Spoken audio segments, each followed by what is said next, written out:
Bétera va celebrar ahir dilluns l'últim ple de la legislatura, una sessió extraordinària per aprovar de manera definitiva el pressupost general de 2019. En primer lloc es va votar la urgència de la convocatòria, però tant Ciutadans com Mascamarena, CUB i el Partit Popular consideraven que no era necessari convocar un ple extraordinari per aprovar el pressupost general a causa de la proximitat de les eleccions municipals. Yo considero que todo lo contrario de lo que has dicho, alcaldesa. Un presupuesto en las circunstancias que estamos, a apenas unos días, ni siquiera una semana de votaciones y con otro ejecutivo o el mismo, no lo sabemos, pero todos los que estamos aquí pues aspiramos a que nos toque decidir algo. Parece recomendable, lógicamente, que se aplace esta decisión. Entonces, desde nuestro punto de vista, la urgencia no solo no está justificada, sino que todo lo contrario, estaría bien dejarlo aplazado este tema. El tema és que el termini que n'hi ha entre que estem en funcions i se pugui configurar esta corporació nova que vindrà després del dia 26, l'Ajuntament continua funcionant. Hi ha una despesa ordinària i hi ha una despesa de personal que cal cobrir i sense aquest document aprovat, és a dir, sense els pressupostos aprovats, ningú podria garantir que se poguera continuar pagant la despesa ordinària i les nòmines dels treballadors. Seria irresponsable no aprovar pressupostos. En primer lloc, perquè ja ha comentat l'alcaldessa que vostè suposa que desconeix les realitats. No és la mateixa realitat la d'ara que la de l'any passat. Hem de garantir el crèdit i hem de seguir governant fins a l'últim dia. El pressupost no s'aprova i ho vaig explicar en el ple anterior, és un debat que ja hem tingut perquè tenim seriosos problemes de personal, perquè tenim una persona de baixa des de novembre i que no ha pogut estar coberta, per la qual cosa no s'han pogut presentar antes. Això no s'obvia per a que no se presenten. I com diu l'alcaldessa, la despesa corrent està garantida i vostès poden modificar el que consideren o qualsevol altra corporació que se forme pot al·legar el que considere. Però des de luego és molt més fàcil, més àgil, més ràpid i més beneficiós per a l'Ajuntament comptar en uns pressupostos que encara que no li agraden a la corporació que isca després de les eleccions, només té que fer una modificació i modificar allò que no li agrada.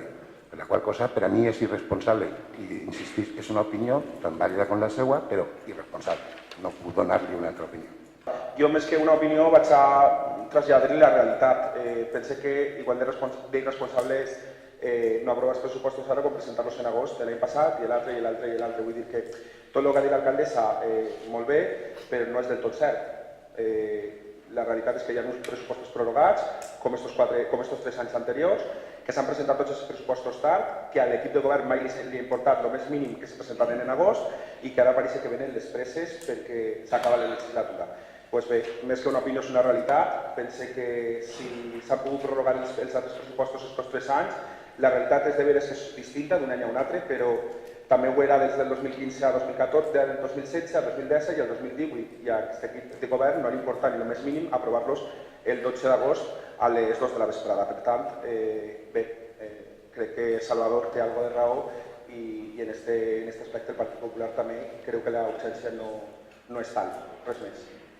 No m'agrada mai entrar en aquest tema, però és que vostès han governat 12 anys i han aprovat pressupostos en novembre de l'any que faltava un mes per acabar-lo. I això ha sigut objecte de crítica i de comentari en aquest ple. Vostès sabran quines són les circumstàncies. Nosaltres no hem arribat a aquest extrem. Finalment, el pressupost general de 2019 va ser aprovat de manera definitiva amb els vots a favor de Compromís, PSPB-PSOE, Assemblea Bétera Ciutadana i el regidor no escrit Pedro Gallén. Com han pogut escoltar en la meva proposta d'acord que acaba de llegir el secretari, es proposa la inadmissió de les al·legacions presentades per la senyora Elia Verdebio en representació del Partit Popular de Bétera, perquè cap d'elles respon a supòsits que estableix l'article 170.2 del text refundit de la llei d'hisendes locals per a formular al·legacions als pressupostos. Es tracta simplement d'exigències de modificacions de l'articulat de les bases d'execució del pressupost que no són contraris a dret i per la qual cosa no són objecte d'al·legació i per la qual cosa tampoc són exigibles. El que pretén el Partit Popular és bloquejar l'aprovació definitiva dels pressupostos obrint de nou el debat dels mateixos a qualsevol preu, encara que siga amb al·legacions que no tenen cap recorregut legal. L'atenció en la seva intervenció parla del desconeixement de la legalitat, menosprear una candidata a l'alcaldia, que si sabem, que si no sabem, pareix que vostè és el més antes de tot, apoyant-se en dos tècnics, en dos professionals, estic segur que ho fa millor que nosaltres. Encara així, arriba tard, mal i a mitges. Li faig la pregunta a vostè, dirigint-me al públic. Coneix vostè com a regidor d'Hisenda i el grup Compromís la legalitat quan presenten una denúncia contra el Partit Popular que li costa 24.000 euros al poble i que acaba guanyant-la el Partit Popular i és condemnat l'Ajuntament a pagar les costes d'aquest procediment? Perquè vostè, consellera d'Hisenda, li té que explicar al poble. Vostè parla que la senyora Verdevío no coneix la legalitat. I vostè? És que jugant els diners del poble se juga molt bé. La senyora Verdevío presenta unes propostes per a millorar els pressupostos, que ja es foren presentades l'any passat, és de veres, i van ser rechazades l'any passat. Però per coherència el Partit Popular seguirà treballant per als veïns del poble, perquè tinguin uns pressupostos dignes. Això és el primer. Després, està molt preocupat per el que saben els altres, però no se preocupa per presentar en termini els pressupostos de l'Ajuntament. I tampoc es preocupa per exemple, li ho dic al poble, l'informe de la baixada de l'IBI, ¿lo han recibido ustedes? Los señores de Ciudadanos han recibido el informe de la bajada del IBI. El señor Pedro Gallé, que también votó a favor de esa moción, ha recibido el informe del IBI. Pues fa més d'un any que estem esperant un informe per a la baixada de l'IBI, dels impostos que paguen tot el poble. I estos senyors no s'han preocupat. Pot ser per desconeixement de la legalitat, o no. O potser és perquè la baixada de l'IBI no li interessa als senyors de Compromís, als senyors del Partit Socialista i al de Podemos. I tal, estem més preocupats del que saben els altres, però sí que el regidor d'Hisenda és incapaç de demanar un informe per a baixar l'IBI.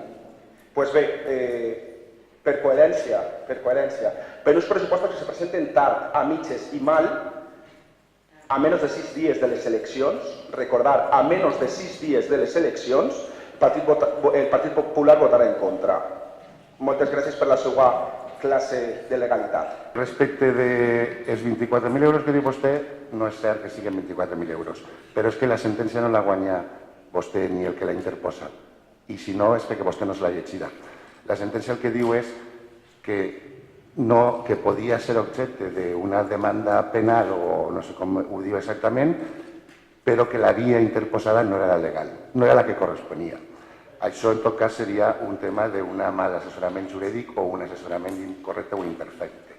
Però, en principi, no li dona la raó a la sentència, en primer lloc. En segon lloc, respecte de l'IBI, i això serà objecte de debat demà, segurament, vostès és que utilitzen l'IBI i la baixada dels impostos d'una manera exclusivament electoralista. I govern és vostè i no el tècnic, perquè a vostè l'han elegit i el tècnic no. El tècnic ha guanyat la seva plaça i li farà els informes, però la voluntat política és la que és. I voluntat política, com li dic, no és campanya electoral o no, és que l'informe de la baixada de l'IBI, positiu o negatiu, hauria d'estar, tant el de tresoreria com el d'intervenció, i no està. I no està perquè no ha hagut voluntat política, perquè vostè no ha demanat aquest informe, pese a que en aquesta moció vostès que votaren en contra, ja que recordar-ho, no ha demanat l'informe. Això per a començar. Vostè se queixa que la meva intervenció és un míting i que és campanya electoral. És culpa de vostè. Si vostè presenta els pressupostos antes del 31 de desembre, no seria campanya electoral, però l'ha presentat el dia 20 de mayo, dintre de la campanya electoral. Què vol? Me demanen responsabilitat de campanya electoral si és vostè qui té que presentar els pressupostos antes del 31 de desembre? No voldrà que carregui jo també aquesta culpa. Bé, diu vostè que no són 24.000 euros. Li repte a vostè, antes del diumenge, a que ho publique en la web de l'Ajuntament i li diga al poble quants diners s'ha gastat l'Ajuntament, quants diners li ha costat a l'Ajuntament el capritxo de presentar una demanda que sabien que tenia perduda. Ja no entra en el que diga o el que diu la demanda. Com jo no tinc tècnics, tampoc sé el que diu la demanda. Per a mi, pense que està més que guanyada i es condena, i ho recordo als presents, es condena aquest Ajuntament a pagar les costes del procediment. Per tant, l'Ajuntament i qui presenta la demanda, que és el senyor de Compromís en apoyo de Podemos i del PSOE, no guanya aquesta sentència. Li repte a vostè, com a regidor d'Hisenda, que li diga al poble quant ha costat els informes per a presentar la demanda, quant ha costat la defensa de l'Ajuntament i quant ha costat la defensa del Partit Popular. I, per tant, que el poble s'entere de lo que sap i no sap vostè de legalitat a l'hora de presentar una demanda contra el Partit Popular o contra qui siga. El que no s'ha llegit la sentència, ja queda clar, és vostè. perquè em desconeix el que diu la sentència. Però, en canvi, tot el demés, que és el que s'ha preparat, li pareix molt bé i ho repetirà fins a la ciutat i estarem així 3 hores parlant del mateix. Però la sentència diu el que li dic, que sense perjudici que es pugui interposar perquè hi ha un perjudici o no econòmic que no entra en el fons de la sentència perquè la via no és la lesivitat. Això és el que diu la sentència. I no diu una altra cosa. Quan vostè se la llegís que veurà. Però bueno, serà objecte de debat en la propera legislatura. Ara hem de parlar de pressupostos, d'al·legacions, i les al·legacions no responen a supòsit que la llei s'ho diu. Què és el que dic jo? Si a vostè li molesta que això se faça públic, doncs jo no tinc la culpa. Manu, como concejal de servicios jurídicos, que efectivamente de este tema sé bastante y sobre todo de algunas de las inexactitudes que estás diciendo, medias verdades, por no llamarlo de otra manera. La hipocresía del Partido Popular en los gastos en servicios jurídicos en este momento es de juzgado de guardia. O bien por desconocimiento o bien por demasiado atrevimiento. Durante esta legislatura no ha habido ningún procedimiento jurídico que haya costado 24.000 euros. Ni la suma de la defensa de la contraparte, sumada la defensa del ayuntamiento, las costas e intereses.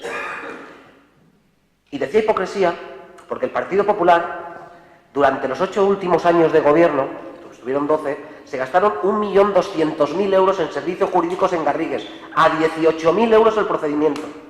Mientras se recortaban los derechos de los trabajadores en esta casa, en este ayuntamiento, mientras se recortaba la jornada laboral de los policías en esta casa, seguíamos gastándonos 250.000 euros en servicios jurídicos, en un despacho que se supone que era el único que había y que nos costaba 18.000 euros el procedimiento. Entonces, que ahora, por un lado, se cuente 24.000 euros, cuando tú nos has retado a enseñarlo, lo vamos a enseñar, eso y todos los gastos. Y yo te reto a ti que no existe procedimiento de gastos de abogado de la contraparte y la nuestra, intereses y costas que haya costado 24.000 pavos en esta legislatura. Sí, en la legislatura cuando estabais gobernando, que nos costó a los vecinos y a las vecinas de este pueblo 1.200.000 euros en servicios jurídicos. Que ahora cojas la palabra y que nos critiques de manera inexacta que nos hemos gastado 24.000 euros, vamos, es para que los vecinos y las vecinas conozcan el dinero que este ayuntamiento se ha gastado gestionando por el Partido Popular en servicios jurídicos. Ya te digo, el procedimiento de lesividad, que es al que te refieres, no ha costado 24.000 euros. Y en el caso de que hubiera costado, no lo sé de memoria, porque creo que costó, y mira, voy a tirar de memoria, me voy a atrever, creo que costó la defensa del ayuntamiento 3.500 euros más IVA. Y creo que costó lo que se le pagó a Germán para que se defendiera por el artículo, no recuerdo del estatuto, 3.500 más IVA. Las costas, y hablo de memoria, creo que fueron 3.000 euros. Y Eva, si tú recuerdas las conversaciones con la interventora, te lo delimitó claramente. Y creo recordar que eran 3.000 euros. Y los intereses no me acuerdo. Creo que no condenaron a intereses, por lo que ha dicho Henry. Por lo tanto, la suma era 3.500 más 3.500, 7.000 más los 3.000 de las costas, unos 10.000 más IVA, que es... ¿El qué? ¿Quieres que entremos a decir los informes? El informe más caro que se ha hecho en este ayuntamiento lo hizo el Partido Popular y costó cerca... Claro, es que si contamos así... Si contamos así... Jo crec que s'hem deixat parlar tots. Si contamos así, seguramente los números que acabo de hacer de 1.200.000, si le sumamos que se gastó el Partido Popular en los 8 años últimos que gobernó, si le sumamos los informes de cada uno de los expedientes que suman 1.200.000, pues nos vamos a 3 millones de euros. Por tanto, el Partido Popular, con los informes y los gastos que costó cada expediente, se gastó 3 millones de euros en servicios jurídicos, que se entere la población. Vamos, yo creo que, Manu, hay que ser un poco más riguroso. Hay que ser cuidadoso a la hora de sacar un tema porque la piedra te puede volver a su tejado.